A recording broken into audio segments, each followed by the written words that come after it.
Hello दोस्तों, स्वागत करता हूं आप सभी का आपके अपने परिवार दीक्षित एजुकेशन अड्डा पर। दोस्तों एक बार फिर हाजिर हो चुका हूं लेकर आप सभी के लिए मोस्ट इंपॉर्टेंट सेशन है। जी हां दोस्तों, अगर आप SSC MTS, SSC CGL, SSC CHSL कोई सा भी एक दिवसीय एग्जाम देने वाले हैं तो इस क्लास को मिस मत कीजिएगा। आज का सेशन बहुत ही महत्वपूर्ण है। सारे सवाल आपके एमटीएस में पूछे गए सवाल हैं और उनसे क्या नए सवाल बन सकते हैं आपकी परीक्षा में, सारी चीज़ों को आज हम इस क्लास के अंदर डिस्कस करने वाले हैं। तो दोस्तों क्लास बहुत ही महत्वपूर्ण होने वाली, क्लास को मिस मत कीजिएगा। सारे सवाल अपनी कॉपी के अंदर आप वन लाइनर नोट्स के रूप में नोट करके रखिएगा। आइए शुरू करते हैं आज की क्लास। देखते हैं अपने सारे महत्वपूर्ण सवाल। पहला सवाल हमसे पूछा गया कि मुस्लिम लीग की स्थापना किस वर्ष हुई थी? वर्ष 1906, वर्ष 1907, वर्ष 1909, वर्ष 1916। दोस्तों आपको बता दें मुस्लिम लीग इसकी स्थापना कब हुई थी? वर्ष 1906 में हुई थी। अब दोस्तों आपको क्या याद रखना है, 1906 में मुस्लिम लीग की स्थापना हुई है, सबको पता है, लेकिन दोस्तों किसने किसने की थी, ये सवाल बहुत ही महत्वपूर्ण रहेगा। दोस्तों मोहम्मद अली जिन्ना किसने की थी? मोहम्मद अली जिन्ना। और दोस्तों कौन था? आगा खां। कौन था? आगा खां। और दोस्तों कौन था? तो आपको ध्यान में रखना है सलीम उल्लाह खां। क्या नाम था? सलीम उल्लाह खां। ये दोस्तों तीन नाम आपको याद रखना है जिन्होंने दोस्तों संयुक्त रूप से मुस्लिम लीग की स्थापना की थी। और दोस्तों कहाँ पर की थी, ये सवाल भी महत्वपूर्ण है। ढाका। कहाँ पर? ढाका में की थी। लेकिन अगर आपसे क्वेश्चन पूछा जाए इसका मुख्यालय कहाँ था, हेडक्वार्टर, बहुत ही महत्वपूर्ण सवाल है। इसका हेडक्वार्टर था लखनऊ में। कहाँ पर? लखनऊ में। ये बहुत डीप सवाल मैंने आपको बताया, इसको आप नोट करके रखिएगा। मुस्लिम लीग की स्थापना कब हुई है? वर्ष 1909 में। किसने की है? मोहम्मद अली जिन्ना, आगा खां, सलीम उल्लाह खां। दोस्तों कहाँ पर की थी? ढाका में की थी। और दोस्तों इसका हेडक्वार्टर क्या था? लखनऊ में। 1907 आपको याद होगा सूरत अधिवेशन हुआ था 1907 में। क्या हुआ था? सूरत अधिवेशन। और या दोस्तों कांग्रेस का विभाजन, एक ही बात है। और उस समय इसकी अध्यक्षता किसने की थी? रास बिहारी जी ने की थी। इसको आप ध्यान में रखेंगे। और नरम दल और गरम दल आपस में अलग हो गए थे, ये बातें आपको ध्यान में रखनी है। चलिए बढ़ते हैं अपने अगले क्वेश्चन की ओर। हमारा अगला क्वेश्चन पूछा गया कि अमजद अली खान का संबंध निम्नलिखित में से किस वाद्य यंत्र से है? सितार वादक है, सरोद वादक है, मृदंगम वादक है, वायलिन वादक है। दोस्तों आपको याद होगा अमजद अली खान आपकी परीक्षाओं में मोस्ट रिपीटेड नाम है। इनका संबंध किससे है? सरोद वादक। आपका ऑप्शन नंबर बी बिल्कुल सही जवाब हो जाएगा, इसको आप ध्यान में रखें। अब दोस्तों सरोद वादक से आपको कितने नाम याद रखने हैं? 5 से 6 नाम मैं आपको लिखकर बताता हूं, उनको आप याद रखिएगा। एक तो नाम आपको याद रखना है अमजद अली खान, दूसरा नाम आप लिखिएगा अलाउद्दीन खान। क्या है दोस्तों? अलाउद्दीन खान।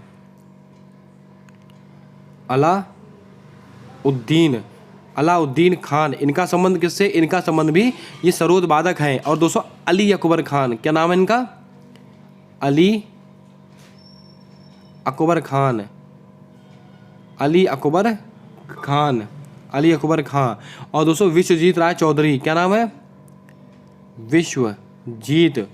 विश्वजीत राय चौधरी। विश्वजीत राय चौधरी। इनका संबंध किससे? इनका संबंध भी आपके सरोद वादक हैं। तो दोस्तों ये 4 नाम हैं, इनको आप नोट करके रखिएगा। घूम फिर के यही सवाल आपके एसएससी में पूछे जाते हैं। सितार वादक कौन है? तो बच्चे को पता है, पंडित रविशंकर। और दोस्तों अगर आपसे पूछ लिया जाए मृदंगम वादक, कल ही मैंने आपको बताया था दोस्तों, कौन है ये? पालघाट मणि अय्यर। ये नाम आपको याद रखना है दोस्तों, पालघाट मणि अय्यर कौन है? मृदंगम वादक। और दोस्तों ये वायलिन वादक है, ये भी सवाल मैंने कल डिस्कस किया था। जल्दी से कमेंट करके बताएं एक वायलिन वादक का नाम। चलिए बढ़ते हैं अपने अगले क्वेश्चन की ओर। अगला क्वेश्चन हमारा परीक्षा में पूछा गया था कि महासागर की औसत लवणता डैश भाग प्रति 1000 होती है। यानी कि दोस्तों महासागर की जो औसत लवणता होती है वो कितनी होती है प्रति 1000 के माप में? 25, 30, 35, 45। दोस्तों आपको बता दें इसका राइट आंसर था 35। आपका ऑप्शन नंबर सी बिल्कुल सही जवाब हो जाएगा, इसको भी आपको याद रखना है। चलिए बढ़ते हैं नेक्स्ट क्वेश्चन की ओर। हमारा दोस्तों नेक्स्ट क्वेश्चन पूछा गया कि कालबेलिया नृत्य का संबंध किस राज्य से है? राजस्थान, गुजरात, असम, केरल। तो दोस्तों आप सबको पता होगा कालबेलिया कहाँ का लोक नृत्य है? ये दोस्तों राजस्थान का है। अब राजस्थान से आपको 2 से 3 बातें याद रखनी है। आपका दोस्तों कालबेलिया हो गया, और दोस्तों आपका गरवी हो गया। कौन सा? गरवी। गरबा दोस्तों कहाँ का है? गुजरात का है। लेकिन गरवी कहाँ का है? राजस्थान का। गणगौर ये सब कहाँ के हैं? ये सब के सब राजस्थान से संबंधित है, इसको भी आपको याद रखना है। अब दोस्तों असम और केरल ये दोनों राज्य हमारे लिए बहुत ही महत्वपूर्ण है। यहाँ पर एक मंदिर, असम में कौन सा मंदिर है? कामाख्या माता मंदिर। कामाख्या माता मंदिर। कामाख्या माता मंदिर कहाँ पर स्थित है? ये असम में स्थित है। और यहाँ पर एक मेले का आयोजन होता है, अम्बुबाची का मेला। कौन सा? अम्बुबाची का मेला। अम्बुबाची का मेला दोस्तों कहाँ पर आयोजित होता है? असम के कामाख्या माता मंदिर में। और केरल में दोस्तों है सबरीमाला मंदिर। कौन सा? सबरीमाला मंदिर। केरल में कौन सा मंदिर? सबरीमाला मंदिर। और यहाँ पर दोस्तों एक फेस्टिवल होता है मकर विलक्कू त्योहार। कौन सा? मकर विलक्कू फेस्टिवल। ये कहाँ पर होता है? ये दोस्तों केरल में होता है। ये दोनों बातें आपको ध्यान में रखनी, परीक्षाओं में कई बार रिपीट हुआ सवाल है। चलिए बढ़ते हैं अगले क्वेश्चन की ओर। अगला क्वेश्चन पूछा गया कि निम्नलिखित में से किस मंदिर को ब्लैक पैगोडा कहा जाता है? बृहदेश्वर मंदिर, ऐरावतेश्वर मंदिर, कोणार्क का सूर्य मंदिर, कामाख्या माता मंदिर। दोस्तों आपको याद रखना है ब्लैक पैगोडा किसको कहते हैं? ये कोणार्क के सूर्य मंदिर को कहते हैं। आपका ऑप्शन नंबर सी बिल्कुल सही जवाब होगा, इसको आप ध्यान में रखें। और दोस्तों ये ब्लैक पैगोडा ये कहाँ पर स्थित है? तो आपको याद होगा उड़ीसा में। कोणार्क उड़ीसा में स्थित है, इसको भी आपको ध्यान में रखना है। अच्छा सवाल है। कामाख्या माता मंदिर अभी मैंने आपको बताया असम में स्थित है। दोस्तों ये बृहदेश्वर मंदिर और ऐरावतेश्वर मंदिर, बृहदेश्वर मंदिर का निर्माण किसने कराया था? चोल वंश ने। चोल वंश के शासक थे राजराज प्रथम। चोल वंश के जो शासक थे राजराज प्रथम, राजराज प्रथम, इन्होंने कराया था ये दोस्तों बृहदेश्वर मंदिर का निर्माण। और कहाँ पर स्थित है? तंजावुर तमिलनाडु में स्थित है। चलिए बढ़ते हैं अगले क्वेश्चन की ओर। अगला क्वेश्चन हमसे पूछा गया है कि क्रिकेट की शुरुआत किस देश से हुई थी? ऑस्ट्रेलिया, भारत, इंग्लैंड, दक्षिण अफ्रीका। दोस्तों आपको याद होगा क्रिकेट की शुरुआत किस देश से हुई थी? ये दोस्तों आपके इंग्लैंड से मानी जाती है। आपका ऑप्शन नंबर सी बिल्कुल सही जवाब हो जाएगा, इसको आप याद रखें। सारे सवाल मोस्ट इंपॉर्टेंट सवाल हैं, इनको आपको ध्यान में रखना है। आपको दोस्तों याद होगा अंडर 19 महिला विश्व कप 2023, इसका आयोजन कहाँ हुआ है? दक्षिण अफ्रीका में हुआ है। जीता कौन था? अपना भारत देश जीता था। किसको हराया था? इंग्लैंड को हराया था। ये बात भी आपको याद रखनी है। अगर दोस्तों आप क्लास को पहली बार देख रहे हो तो क्लास को लाइक कर दें। चैनल पर नए हो तो चैनल को सब्सक्राइब कर बेल वाला आइकन ध्यान से दबा लें, ताकि आने वाली क्लासेस के अपडेट्स आप तक आसानी से पहुँचते रहें। और अपने दोस्तों तक क्लास जरूर शेयर कर दें, जिसका भी कोई भी एग्जाम अभी बाकी है। 100% आज की क्लास से आपकी परीक्षा में आपको सवाल देखने को मिलेगा। आइए चलते हैं नेक्स्ट क्वेश्चन की ओर। अगला क्वेश्चन पूछा गया कि प्रथम बार जनगणना में ट्रांसजेंडर की गिनती कब हुई थी? 1972, 1981, 2001, 2011। दोस्तों आपको याद होगा जनगणना के टॉपिक बहुत ही महत्वपूर्ण टॉपिक होता है और आपकी परीक्षा में डेली सवाल बनता है। प्रथम बार जनगणना में ट्रांसजेंडर की गिनती कब की गई थी? वर्ष 2011 की जनगणना में। आपका ऑप्शन नंबर डी बिल्कुल सही जवाब होगा, इसको आप ध्यान में रखें। अगर दोस्तों आपसे क्वेश्चन पूछा जाता है दोस्तों जनगणना इसकी शुरुआत कब हुई थी? 1972 में हुई थी। और किसके समय में? मेयो के समय में। भारत की जनगणना की शुरुआत कब हुई थी? 1972 में हुई थी। किसके समय में? मेयो के समय में। लेकिन अगर आपसे क्वेश्चन पूछ लिया जाता है दशकीय आधार पर जनगणना, दोस्तों दशकीय आधार पर कब हुई थी? 1981 में। अगर आपसे कुछ क्वेश्चन पूछा जाए दशकीय आधार, माफ कीजिएगा दोस्तों 1972 नहीं, ये 1872 में, माफ कीजिएगा 1872 में दोस्तों जनगणना की शुरुआत हुई थी। और किसके शासनकाल में हुई थी? मेयो के शासनकाल में हुई थी। और दोस्तों 1881 में, कब? 1881 में, 1881 में दोस्तों ये दशकीय आधार, वो वैज्ञानिक आधार पर, किसके? वैज्ञानिक आधार पर, वैज्ञानिक आधार पर दोस्तों जनगणना की शुरुआत कब हुई थी? 1881 में। किसके समय में हुई थी? तो दोस्तों आपको याद रखना रिपन के समय में हुई थी। किसके? रिपन के। ये सवाल बहुत ही महत्वपूर्ण सवाल हैं। तो मैंने आपको क्या क्या बताया। प्रथम बार जनगणना में ट्रांसजेंडर की गिनती कब हुई? 2011 में। और 1872 में मेयो के समय में जनगणना शुरुआत हुई थी। लेकिन दोस्तों अगर आपसे क्वेश्चन पूछा जाए वैज्ञानिक आधार पर जनगणना किसके समय शुरू हुई? लॉर्ड रिपन के समय। कब हुई थी? 1881 में। आई होप दोस्तों आपने सारे सवालों को नोट कर लिया होगा। चलिए बढ़ते हैं नेक्स्ट क्वेश्चन की ओर। भारत में पहली बार ओलंपिक खेलों में कब भाग लिया? 1894 ईस्वी में, 1896 में, 1900 में, 1902 में। दोस्तों आपको याद रखना है भारत ने पहली बार ओलंपिक खेलों में भाग कब लिया था? वर्ष 1900 ईस्वी में। आपका ऑप्शन नंबर सी बिल्कुल सही जवाब होगा, इसको आप नोट करके रखें। अब दोस्तों कुछ महत्वपूर्ण फैक्ट मैं आपको और बताता हूं। अगर आपसे क्वेश्चन पूछ लिया जाता है ग्रीष्मकालीन ओलंपिक 2024, ग्रीष्मकालीन ओलंपिक 2024 इसका आयोजन कहां पर होगा? पेरिस में होगा। इसको आप नोट करें। कॉमनवेल्थ गेम कॉमनवेल्थ गेम 2026 में इसका आयोजन दोस्तों कहाँ होगा? ऑस्ट्रेलिया में होने वाला है। ये सवाल भी आपको याद रखने हैं, अच्छे सवाल हैं। चलिए बढ़ते हैं अगले क्वेश्चन की ओर। अगला क्वेश्चन पूछा गया कि भारतीय संघ की कार्यपालिका का संवैधानिक प्रमुख कौन होता है? उपराष्ट्रपति, राष्ट्रपति, प्रधानमंत्री, लोकसभा अध्यक्ष। दोस्तों आपको बता दें, भारतीय संघ की कार्यपालिका का संवैधानिक प्रमुख कौन होता है? ये दोस्तों स्वयं राष्ट्रपति होता है। आपका ऑप्शन नंबर बी बिल्कुल सही जवाब होगा, इसको आप नोट करके रखिएगा। अब दोस्तों कुछ महत्वपूर्ण सवाल बताता हूं जो आपकी परीक्षाओं में आपको नंबर दिला के जाएंगे। उपराष्ट्रपति, इससे संबंधित आर्टिकल कौन सा होता है? Article number 63। इसमें लिखा है कि भारत का एक उपराष्ट्रपति होगा, लेकिन उपराष्ट्रपति राज्यसभा का पदेन सभापति होगा। ये दोस्तों कौन से आर्टिकल में कहा गया? आर्टिकल नंबर 64 में कहा गया है, इसको भी आप याद रखें। अब दोस्तों राष्ट्रपति की अगर हम बात करें तो आर्टिकल नंबर 52 में कहा गया है भारत का एक राष्ट्रपति होगा। और राष्ट्रपति, अगर आपसे क्वेश्चन पूछा जाए राष्ट्रपति की शपथ, इसका उल्लेख कौन से आर्टिकल में है? आर्टिकल नंबर 60 में है। राष्ट्रपति की शपथ कौन से? आर्टिकल नंबर 60 में है। और राष्ट्रपति पर महाभियोग की प्रक्रिया आर्टिकल नंबर 61 में है। और राष्ट्रपति के दोस्तों राष्ट्रपति का क्षमादान आर्टिकल नंबर 72 में है। ये सवाल आपको नोट करने हैं, सारे सवाल बहुत ही महत्वपूर्ण है। और राष्ट्रपति का अध्यादेश की शक्ति आर्टिकल नंबर 123। अब दोस्तों बात करते हैं लोकसभा अध्यक्ष। आपको दोस्तों याद होगा ज्वाइंट सिटिंग, यानी कि आर्टिकल नंबर 108, इसमें किसका उल्लेख है? ज्वाइंट सिटिंग यानी कि संयुक्त बैठक का उल्लेख है। इसको दोस्तों बुलाता कौन है? राष्ट्रपति। बहुत ध्यानपूर्वक सुनिएगा, इसको बुलाता कौन है? राष्ट्रपति, लेकिन इसकी अध्यक्षता कौन करता है? लोकसभा अध्यक्ष। और जो उपराष्ट्रपति होता है वो इसके अंदर भाग नहीं लेता है। ये 3 बातें आपको याद रखनी है। तो मैंने आपको इतने सारे आर्टिकल, इतने सारे फैक्ट बताए हैं, इनको आप नोट करके रखिएगा। आइए चलते हैं अगले क्वेश्चन की ओर। हमारा अगला क्वेश्चन पूछा गया कि फ्रीडम इन एक्साइल किसकी आत्मकथा है?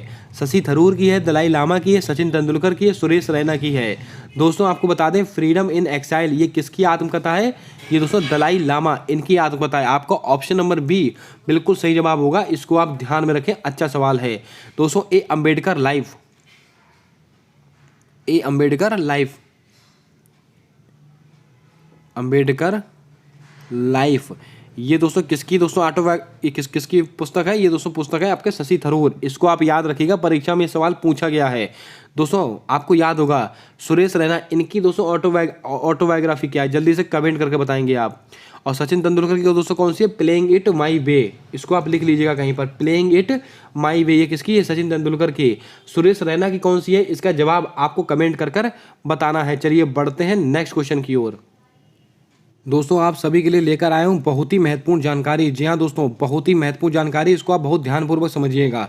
अगर आपका भविष्य में एसएससी एमटीएस, एसएससी सीजीएल या एसएससी सीएचएसएल कोई सा भी एक दिवसीय एग्जाम है, तो आपके सभी एग्जाम को ध्यान में रखकर हम आप सभी के लिए लेकर आए हैं ब्रह्मास्त्र वाले ई नोट्स। जी हाँ दोस्तों, इसमें आपको क्या क्या मिलने वाला है बहुत ध्यानपूर्वक समझिएगा। अगर आप केवल करंट अफेयर्स के नोट्स परचेस करते हैं तो आपको जनवरी से लेकर जुलाई तक के सारे करंट अफेयर के क्वेश्चन एक पीडीएफ फॉर्म में आपको प्रोवाइड किए जाएंगे विद एक्स्ट्रा फैक्ट के साथ। अगर आप दोस्तों जीके के नोट्स परचेस करते हैं तो आपको यहाँ पर history, polity, geography, science, economics, विविध स्टैटिक जीके, ये सारे दोस्तों टॉपिक वाइज आपको पढ़ने को मिलने वाला है, यानी कि बहुत ही कंसाइज रूप में आपको मिलेगा। आप 10 से 15 दिन में इस नोट्स को पढ़कर आप अपनी तैयारी को मजबूत बना सकते हैं। और दोस्तों आप अपने 25 में से 18 से 20 सवाल आसानी से बना सकते हैं। और इसका जो प्राइस है बहुत ही अफोर्डेबल प्राइस रखा गया, मात्र 60 रुपीज़।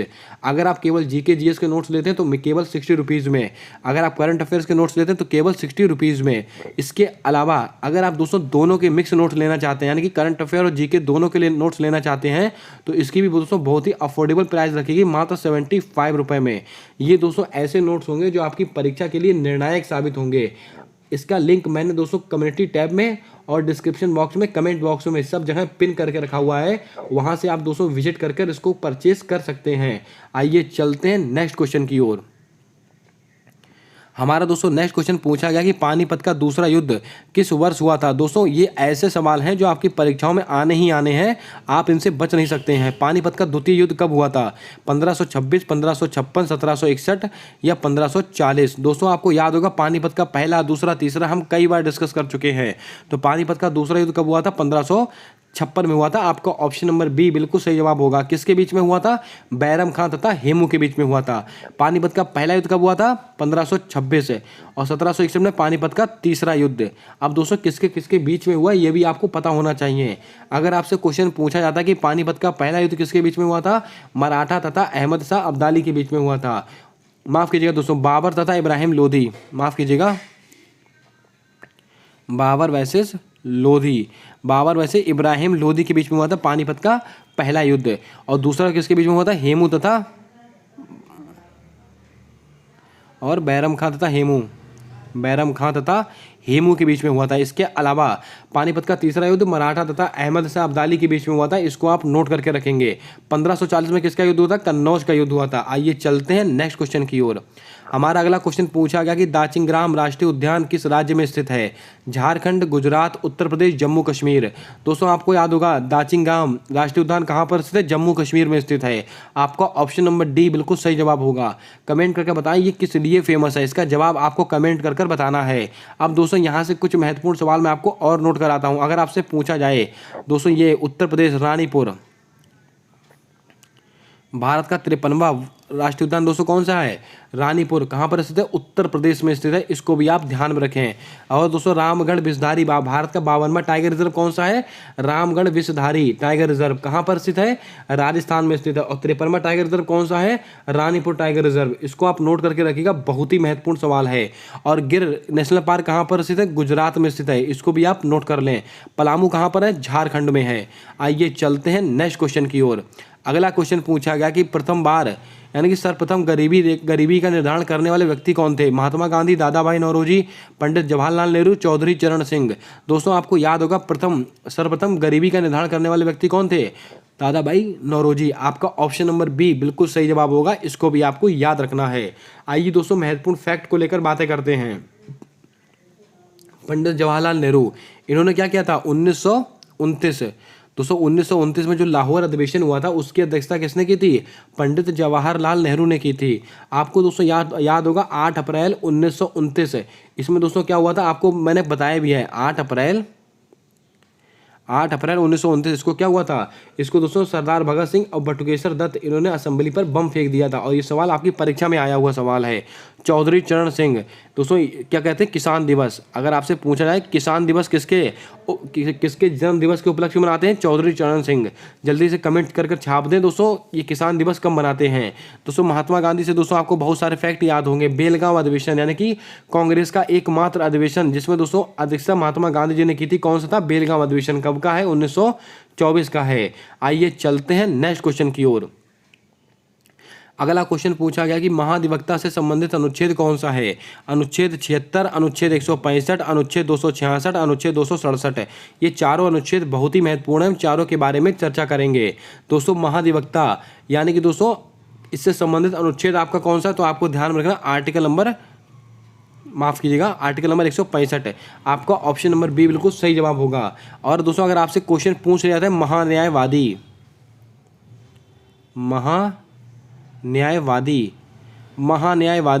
दोस्तों महान्यायवादी इनसे संबंधित आर्टिकल कौन सा? Article number 76। और ये महान्यायवादी किसके प्रसाद पर्यंत कार्य करते हैं? राष्ट्रपति के प्रसाद पर्यंत कार्य करते हैं। और वर्तमान में कौन है? आर वेंकट रमणी है। कौन है? आर वेंकट रमणी भारत के वर्तमान में महान्यायवादी हैं। और भारत का राज्य का महाधिवक्ता ये किसके प्रसाद पर्यंत कार्य करता है? राज्यपाल के। किसके?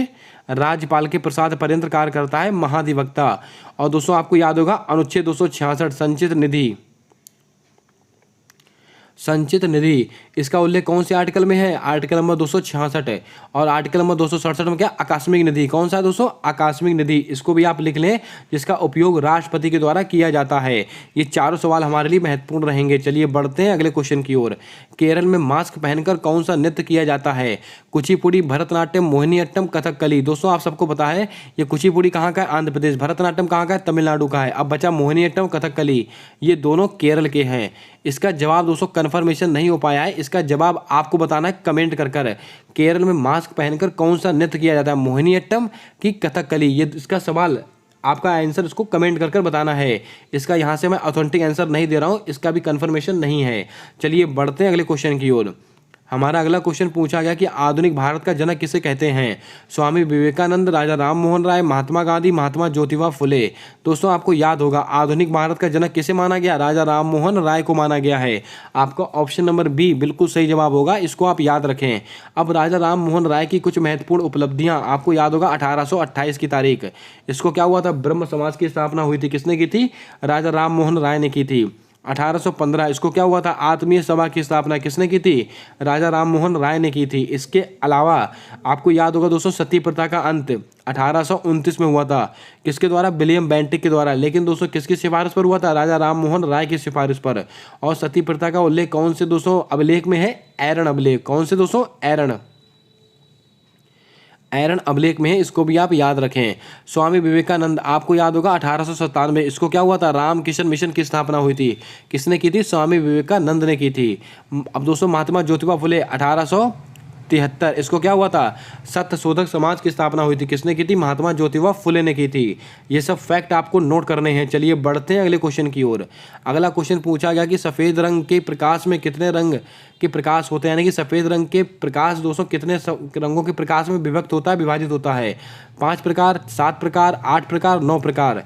तो आपका इसका सही आंसर हो जाएगा ये 7 प्रकार का होता है। आपका ऑप्शन नंबर बी बिल्कुल सही जवाब होगा। अच्छा सवाल है, साइंस का आपकी परीक्षा में पूछा गया है। अब दोस्तों आपको कमेंट करके बताना है, श्वसन क्रिया के दौरान श्वसन क्रिया के दौरान जो पेड़ पौधे हैं कौन सी गैस ग्रहण करते हैं, कौन सी गैस ग्रहण करते हैं, कौन सी गैस त्यागते हैं। इसका जवाब आपको कमेंट करके बताना है। बहुत ही लल्लन टॉप सवाल है, बहुत ही कंफ्यूजिंग भरा सवाल है। इसका जवाब आपको कमेंट करके बताना है। आइए चलते हैं अगले क्वेश्चन की ओर। सोमनाथ मंदिर को किसके द्वारा सर्वप्रथम बार लूटा गया था, मोहम्मद गौरी, महमूद गजनवी, बाबर, बैरम खां। क्या होगा आपका सही जवाब, जल्दी से बताएं। दोस्तों सोमनाथ मंदिर इसको दोस्तों किसने लूटा था, तो आप सबको पता होगा महमूद गजनवी ने लूटा था। आपका ऑप्शन नंबर बी बिल्कुल सही जवाब होगा। और कितनी बार आक्रमण किया था, 17 बार। कितनी बार, 17 बार आक्रमण किया था सोमनाथ मंदिर पर। और दोस्तों कब किया था, 1025 एडी में, 1025 एडी में किया था। इसको भी आपको नोट करके रखना है। आपको दोस्तों याद होगा, बहुत ही महत्वपूर्ण सवाल है ये, यहाँ से बनते हैं। अगर आपसे पूछ लिया जाए कहाँ से आया था, ये दोस्तों गजनी से आया था, गजनी से। ये महमूद गजनवी कहाँ से आया था, ये दोस्तों गजनी से आया हुआ था। और इसने भारत पर 17 बार आक्रमण किया था। और दोस्तों सबसे ज़्यादा बार आक्रमण कहाँ हुआ था, सोमनाथ मंदिर पर आक्रमण किया था 17 बार। इसको आप नोट करके रखेंगे। इसके अलावा अगर आपसे क्वेश्चन पूछ रहा है मोहम्मद गौरी को लेकर, मोहम्मद गौरी ने दोस्तों भारत में कितनी बार आक्रमण किया, 5 बार। कितनी बार, 5 बार आक्रमण किया था मोहम्मद गौरी ने। और महमूद गजनवी ने दोस्तों 17 बार आक्रमण किया था। और जिसने सोमनाथ मंदिर को दोस्तों लूटा था महमूद गजनवी ने। और दोस्तों कहाँ से आया था, गजनी से आया था। ये कुछ बातें हैं जो आपको याद रखनी है। बहुत ही अच्छा सवाल है। अब दोस्तों आप कमेंट करके बताएं, कल संडे है, कल दोस्तों दिल्ली सल्तनत का एक ऐसी क्लास है जहां पर दोस्तों पूरी दिल्ली सल्तनत से बनने वाले सवाल मैं आपको दोस्तों कराने वाला हूं। कमेंट करके बताएं क्या ये क्लास होनी चाहिए कि नहीं। अगर आप बोलेंगे तो दोस्तों पूरी दिल्ली सल्तनत आपकी मुट्ठी में होने वाली, एक सवाल आपका गलत नहीं होगा। आपको कमेंट करके बताना है कि ये क्लास होनी चाहिए कि नहीं। चलिए बढ़ते हैं अगले सवाल की ओर। अगला क्वेश्चन पूछा गया है कि प्रति व्यक्ति प्रतिदिन पानी की खपत की जाने वाली मात्रा कितनी होती है, यानी कि एक व्यक्ति प्रतिदिन में कितने पानी की खपत करता है। ये दोस्तों मात्रा पूछी गई है। सीधा सीधा सवाल आपके एसएससी एमटीएस में पूछा गया है। 130 लीटर प्रतिदिन, 135 लीटर प्रतिदिन, 140 लीटर प्रतिदिन, 145 लीटर प्रतिदिन। दोस्तों आपको याद रखना है 135 लीटर प्रतिदिन दोस्तों इसकी मात्रा होती है। इसको आप नोट करके रखेंगे। अच्छा सवाल है। आइए चलते हैं आज के अगले और अंतिम सवाल की ओर। नादिर शाह का भारत में आगमन कब हुआ था, 1734, 1738, 1739, 1740। दोस्तों आपको बता दें नादिर शाह इसका भारत में आगमन कब हुआ था, 1739 में। आपका ऑप्शन नंबर डी बिल्कुल सही जवाब होगा। आपके दोस्तों होमवर्क का सवाल जल्दी से आपको बताना है। दोस्तों इब्न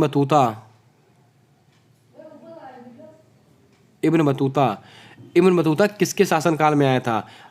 और दोस्तों आपको याद हो ये मोरक्को से आया था। ये कहाँ का निवासी था, मोरक्को का निवासी था। आपको पता होना चाहिए। और दोस्तों आपको ये बताना है ये किसके शासनकाल में आया था। ये आपके होमवर्क का सवाल है। इसका जवाब आपको कमेंट कर बताना है। अब दोस्तों बहुत ही महत्वपूर्ण जानकारी, बहुत ही ध्यानपूर्वक सुनिएगा। अगर आप दोस्तों भविष्य में एसएससी एमटीएस का एग्जाम देने वाले हैं तो जो ई नोट्स मैंने आपको बताए हैं उनको आप जरूर परचेस करके रखिएगा। सीधा सवाल आपको वहां से देखने को मिलेगा। बहुत ही कंसाइज रूप में बहुत ही इंपॉर्टेंट मैटर आपके लिए तैयार किया गया है। इसके अलावा आप दोस्तों कमेंट करके जरूर बताएं कि कल संडे के दिन दोस्तों दिल्ली सल्तनत पढ़ाया जाना चाहिए कि नहीं। यानी कि दोस्तों दिल्ली सल्तनत से जो सवाल बनते हैं केवल पॉइंट टू पॉइंट बात करेंगे। जो आपकी परीक्षा में सवाल बनते हैं और बनने वाले हैं जल्दी से कमेंट कर आपको बताना है कि क्लास होनी चाहिए कि नहीं। अब क्लास कैसी लगी हो कमेंट कर वो भी बता दीजिएगा। अगर क्लास पसंद आई है तो क्लास को लाइक कर दे, चैनल पर नए हो तो चैनल को सब्सक्राइब कर बेल वाला आइकन ध्यान से दबा लें, ताकि आने वाले क्लासेस के अपडेट्स आप तक आसानी से पहुंचते रहें। मिलते हैं आने वाली अगली क्लास के अंदर, तब तक के लिए जय हिंद जय भारत दोस्तों। अपना सपोर्ट अपना प्रेम हमारे यूट्यूब चैनल के साथ हमेशा यूं ही बनाकर रखिएगा।